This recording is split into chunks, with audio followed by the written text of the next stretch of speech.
Ghost Girl, Chapter 2. Tandy, the Wanderlust Zombie. A cold wind whispered through the deserted streets of Hobart, carrying the scent of rain and decay. Under the pale glow of a street lamp, a battle of the bizarre was unfolding. "Go back to your grave, zombie!" Her voice echoed with an ethereal voice. Ghost Girl, a shimmering spectre of white and silver, hovered above the asphalt. Her fists were clenched, her form radiating a cool, intimidating light. Below her, a girl shambled. Her voice was a pallid grey, her eyes milky white and vacant, yet they held a strange, desperate longing. This was Tandy. "Never!" Tandy's voice was a dry rasp, like leaves scraping against a stone. "I want to travel the world!" Ghost Girl sighed, a sound like a distant chime. "I don't care what you want to do with this world. I want to get back to my science project." With a sudden, surprise burst of speed, Tandy turned and lurched away, her tattered clothes flapping. Ghost Girl simply watched her go, tilting her head in confusion. "Well, that was a weird fight," she muttered to an empty street. Defeated by indifference, the spectral heron ascended into the night sky, a fading star returning to its mortal shell. Chloe Kangaroo let out a relieved gasp as she materialized in a quiet alley, the last vestiges of her in her ghost suit dissolving into mist. Rushing back to her room, she slid into her desk chair, just as the final glue on her project dried. "Yay! I'm done!" she cheered from across her kangaroo, a wide grin spread across her face. Meanwhile, in a realm far removed from school projects, the air shimmered with sulphurous heat.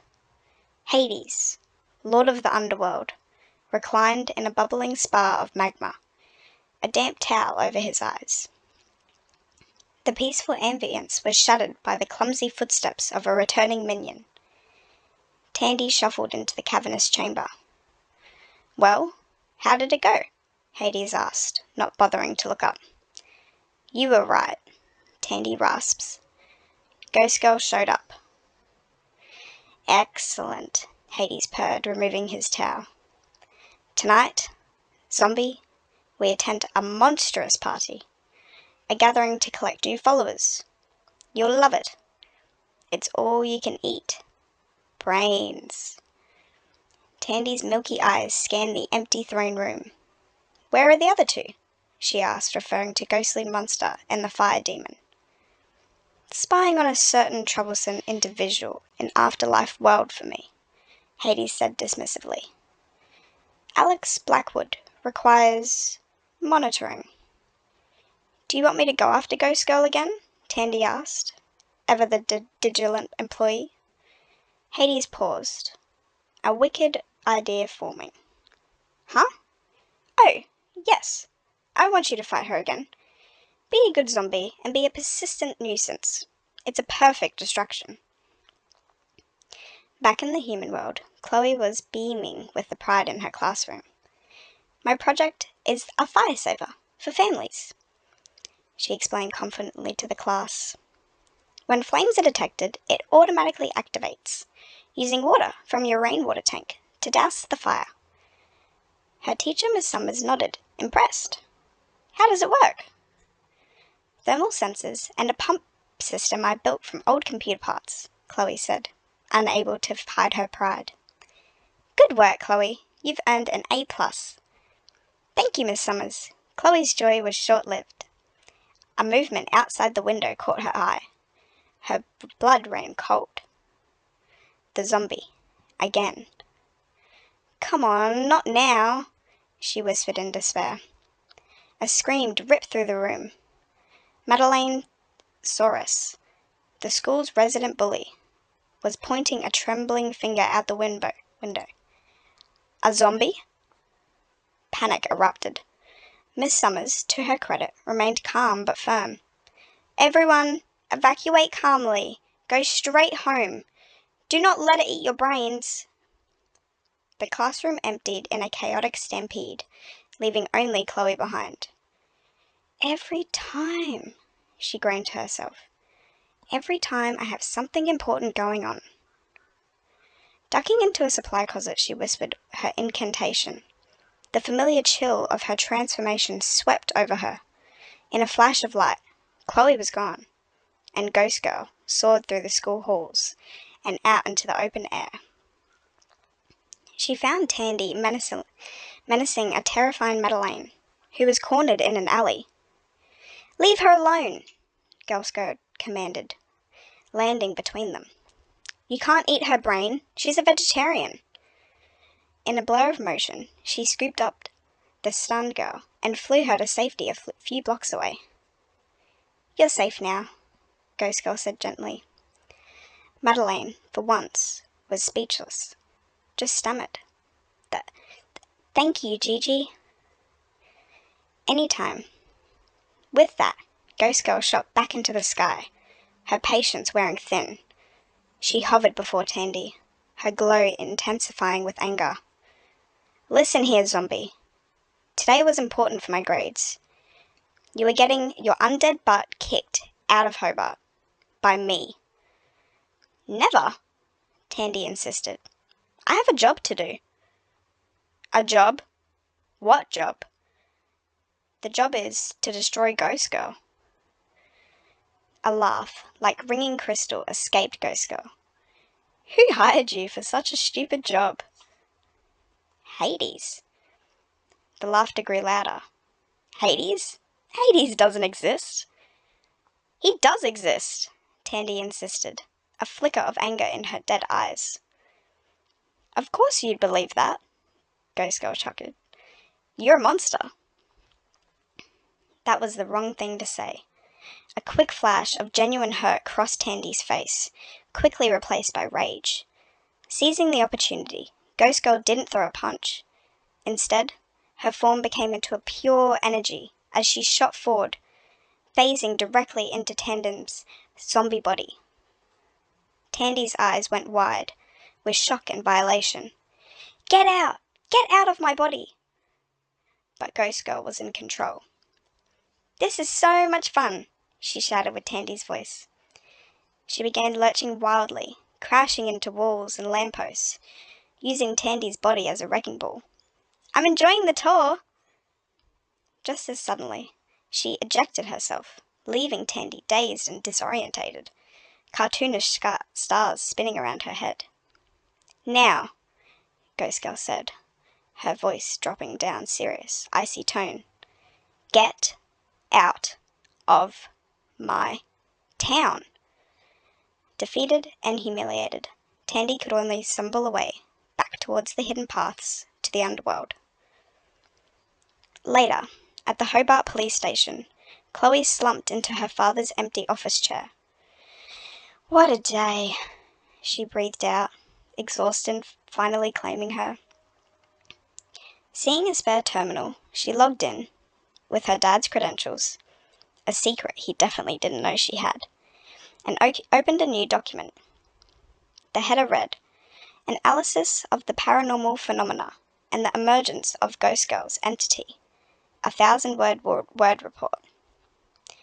999 words to go, she sang quietly to herself, her fingers beginning to fly across the keyboard.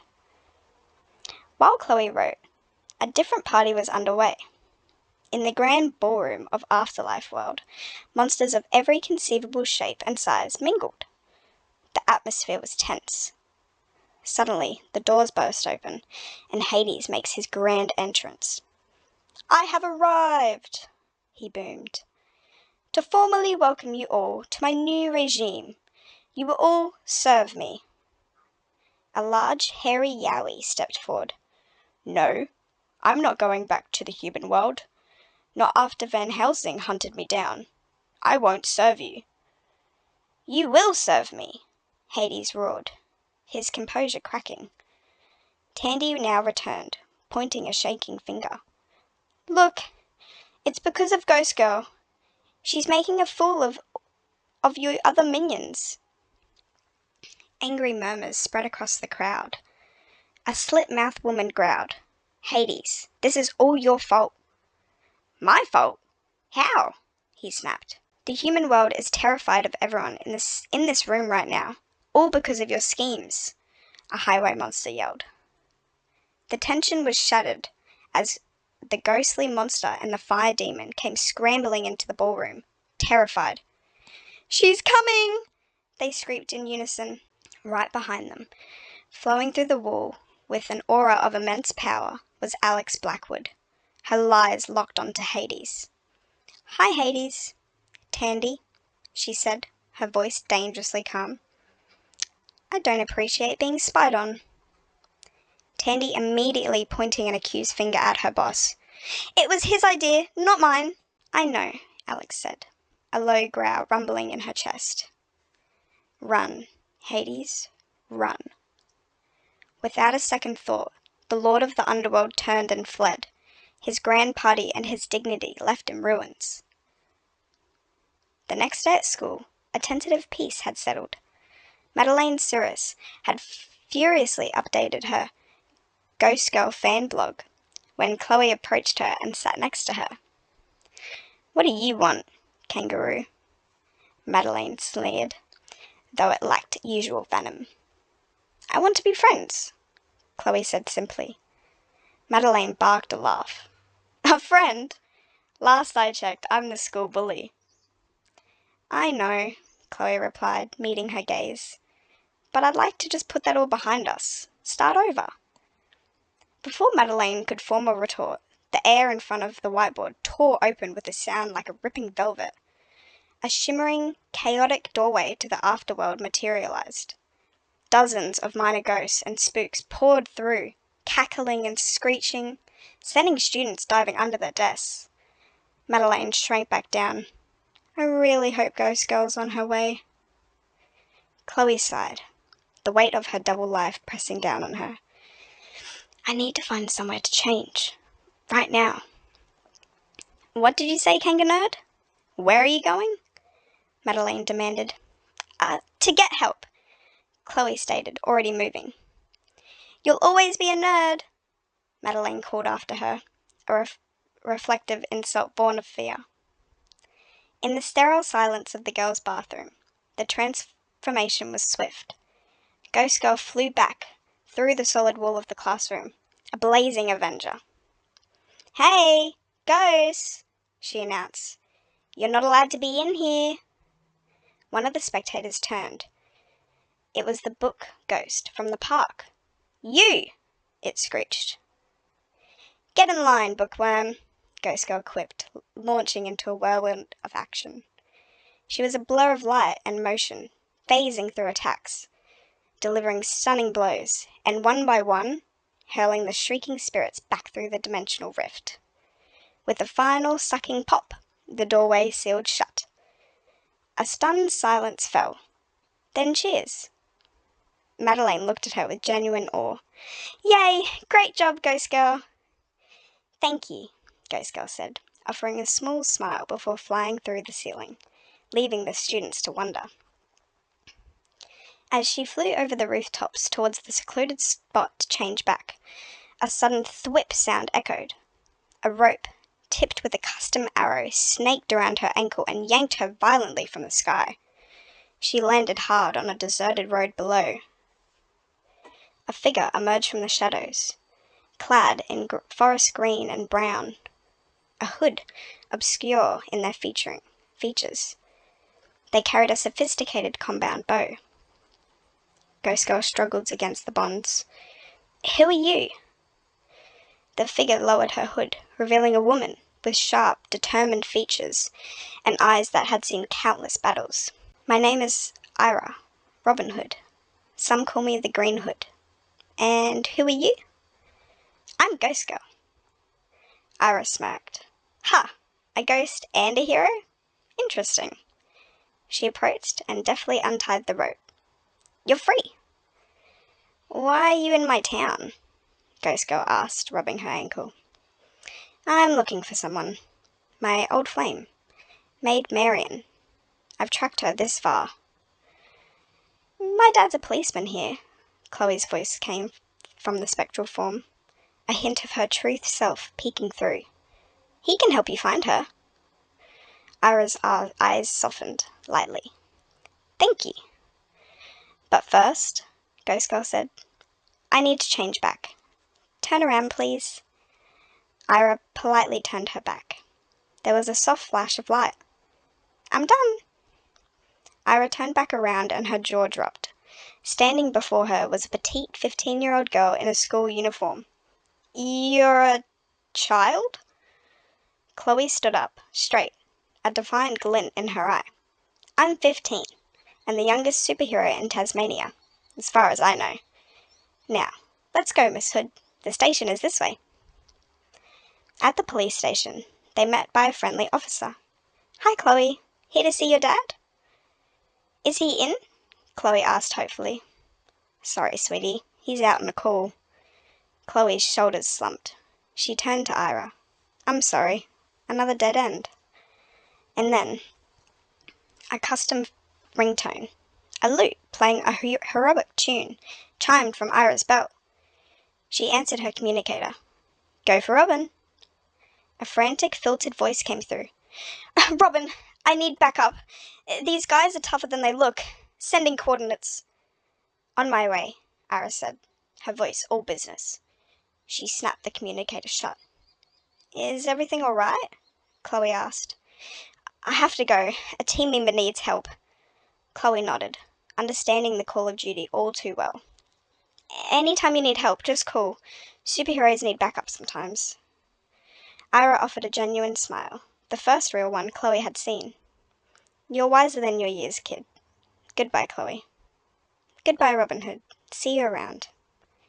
As Ira vanished into the gathering twilight, Chloe turned to head to her father's office to wait. But she froze. Two women had just entered the station. They were dressed in applicable tailored, severed purple suits. Their expressions were cold, professional, and utterly devoid of warmth. They walked to the front desk. The lead woman spoke, her voice clipped and authoritative. Hello. We need everything you have on the vigilante known as Ghost Girls. All files, all reports, immediately. The policewoman blinked in surprise. Whoa, may I ask why? The second woman leaned forward, her glasses hiding her eyes, but not the menace in her voice. So we can find her, contain her, and exterminate her. It's Hanako here again. I hope you all enjoyed it. If you liked the video, don't forget to subscribe and hit the notification bell so you don't miss any of our upcoming videos. And feel free to share this video with anyone who might enjoy it too. Thanks again, and I'll catch you in the next video.